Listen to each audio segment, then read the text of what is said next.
নমস্কার, প্রবাসী শিল্পীর রান্নাঘরে আপনাদের সকলকে স্বাগত জানাই। আশা করি আপনারা সকলেই খুব ভালো আছেন।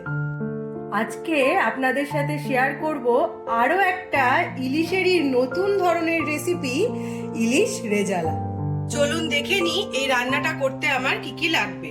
প্রথমে আমি নিয়ে নিয়েছি ইলিশ মাছ, সেটাকে লবণ দিয়ে মাখিয়ে রেখেছি।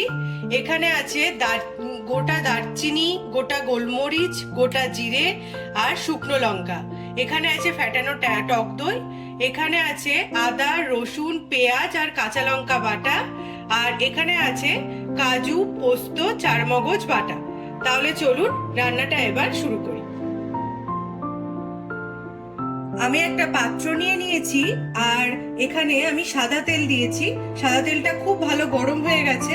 এবার আমি মাছগুলো এর মধ্যে ভেজে নেব। খুব বেশি ফ্রাই করবো না, হালকা করে এপিট ওপিট ভেজে নেব।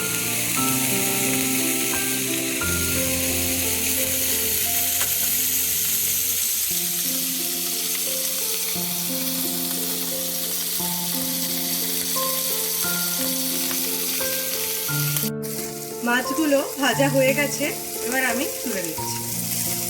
ইলিশ মাছ খুব বেশি ভাজলে টেস্টটা চলে যাবে, তাই হালকা করে আমি ভাজলাম।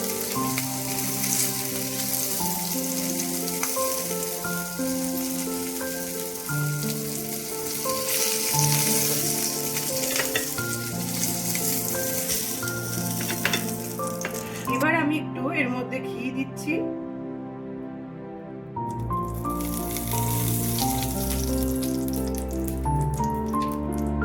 ঘিটাও গরম হয়ে গেছে, এর মধ্যে এবার আমি শুকনো লঙ্কা, গোটা গোলমরিচ, গোটা জিরে আর দারচিনি দিয়ে মোটামুটি 10 সেকেন্ড মতন আমি ভেজে নেব।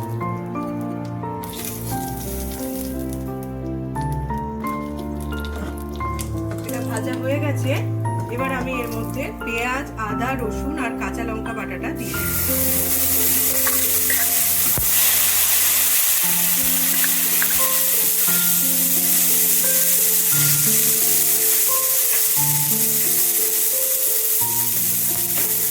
একটু লবণ দিচ্ছি,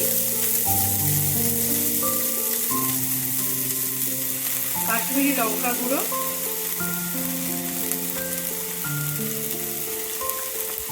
আর একদম অল্প গোলমরিচ।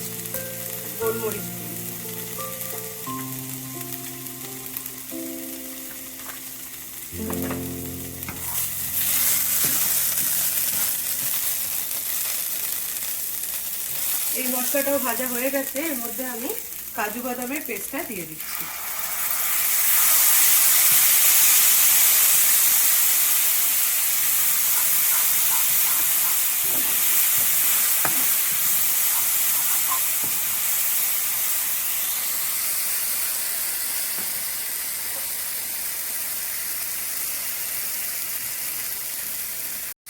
এবার এর মধ্যে আমি একটু জল অ্যাড করছি, দিয়ে মশলাটা সেদ্ধ করে নেব।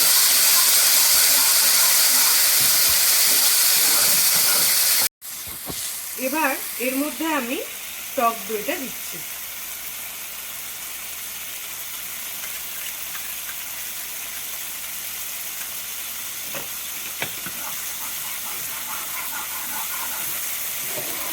টক দইটা দেওয়ার সময় খেয়াল রাখবেন একদম লো আছে, তারপরেই দেব।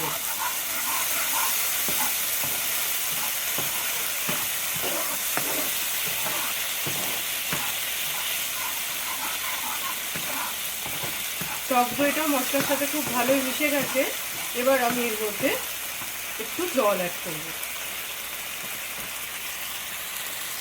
এবার এর মধ্যে আমি জল দিয়ে দিচ্ছি।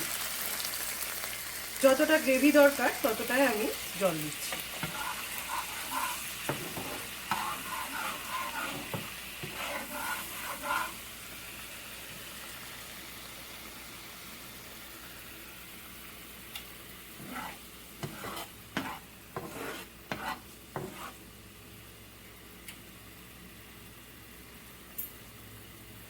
এবার সামান্য মতো লবণ দিচ্ছি, কারণ এর আগেও আমি দিয়েছিলাম, তাই খুব বেশি না, অল্প মতো দিচ্ছি, কারণ রেজালা একটু মিষ্টি মিষ্টি ভালো লাগে।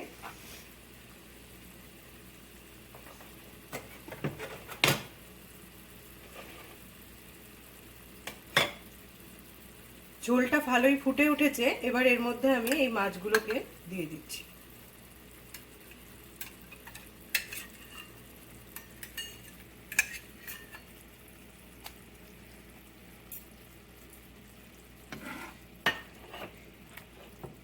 এবার মোটামুটি 10 মিনিট মতন আমি লো টু মিডিয়াম আছে এটা ফুটিয়ে নেব।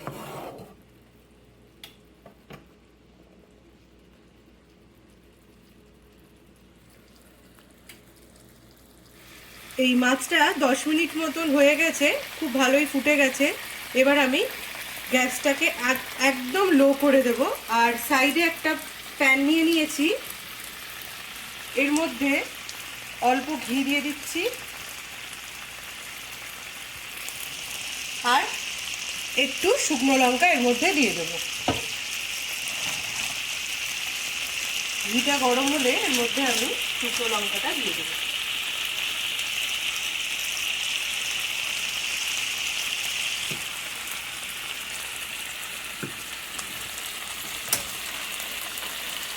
ঘি আর শুকনো লঙ্কা আর একটু আমি কাজু বাদাম দিয়েছি এর মধ্যে, আপনারা চাইলে স্কিপও করে যেতে পারেন। এবার এটা আমি এই মাছের মধ্যে দিয়ে দিচ্ছি।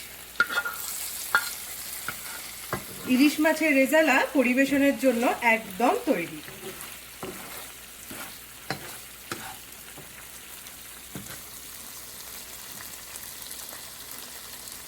ইলিশ মাছের রেজালা পরিবেশনের জন্য একদম তৈরি। আপনারা চাইলে এর মধ্যে আরও একটু গ্রেভি দিয়েও এটা তৈরি করতে পারেন। আমার এই ভিডিওটা যদি আপনাদের ভালো লেগে থাকে অবশ্যই লাইক করবেন। আমার চ্যানেল প্রবাসী শিল্পীকে অবশ্যই সাবস্ক্রাইব করবেন। সবাই ভালো থাকবেন, সুস্থ থাকবেন। ধন্যবাদ।